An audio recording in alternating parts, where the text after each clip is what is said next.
नमस्कार, मैं हूँ रेणु कुमारी, आचार्य मनोहर लाल अग्रवाल, सरस्वती विद्या मंदिर, इंटर महाविद्यालय, लोहरदगा। आज प्रेमचंद का जन्मदिन है। आज इस वीडियो के माध्यम से आज प्रेमचंद के बारे में हम लोग जानकारी हासिल करेंगे। तो प्रेमचंद का जन्म 31 जुलाई 1880 ईस्वी को बनारस के लम्ही गांव में हुआ था। इनके पिता का नाम अजायब राय था। इनकी माता का नाम आनंदी देवी थी। इनकी माता आनंदी देवी थी और प्रेमचंद का मूल नाम प्रेमचंद नहीं था। इनके बचपन का नाम धनपत राय था। जब ये 8 साल के थे तभी इनकी माता का देहांत हो गया और इसके पिता ने इस वजह से दूसरी शादी की। दूसरी शादी करने के बाद इसकी माँ जो थी वो सौतेला व्यवहार प्रेमचंद के साथ करती थी। इसीलिए इसके पिता ने प्रेमचंद का विवाह प्रेमचंद से बड़ी उम्र की लड़की से कर देते हैं, जिससे प्रेमचंद बहुत नाखुश होते हैं। उसके बाद अब हम लोग आगे आते हैं कि साहित्य के बारे में जानेंगे।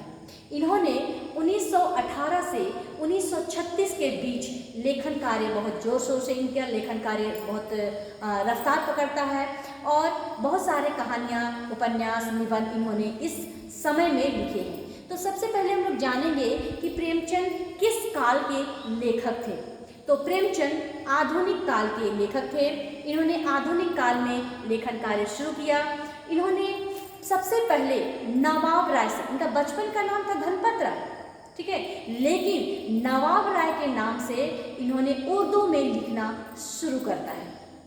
उर्दू में लिखने शुरू करता है। फिर बाद में उसी उर्दू में जो लिखा होता है उसको हिंदी में रूपांतरण करके नया उपन्यास बनाता है। इनका उर्दू में लिखा पहला उपन्यास था सोजे वतन।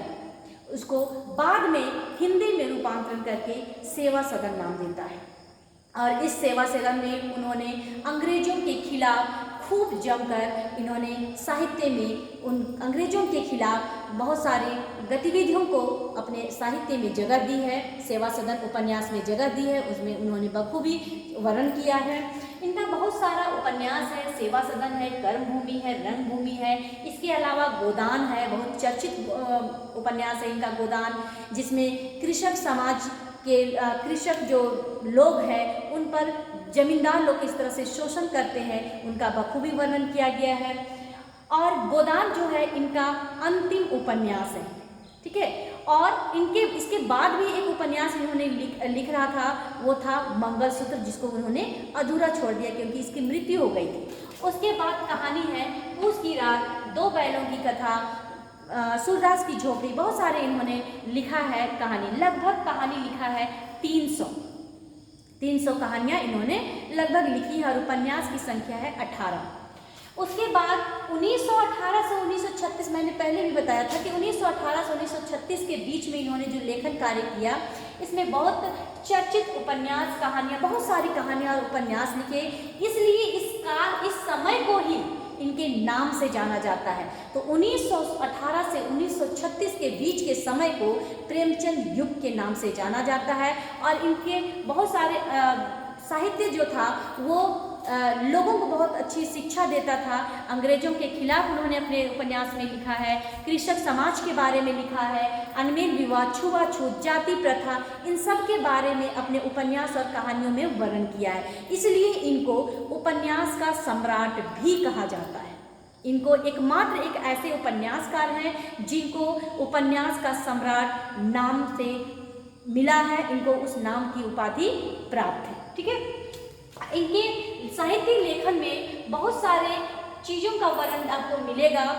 नारी उत्पीड़न, नारियों के साथ बहुत जातियाँ होती थी, उनके साथ बहुत भेदभाव वाला काम होता था, अनमेल विवाह, छुआछूत, अंग्रेजों के द्वारा शोषण होता था लोगों में। फिर से लड़का लड़की एक समान नहीं रहते थे पहले के युग में, तो विधवा विवाह हो गया। फिर कृषक समाज, गरीब लोगों को हीन दृष्टि से देखा जाता था। ये सभी टॉपिक आपको उनके साहित्य में देखने को मिलेगा। और इनकी मृत्यु हुई है 8 अक्टूबर 1936 को।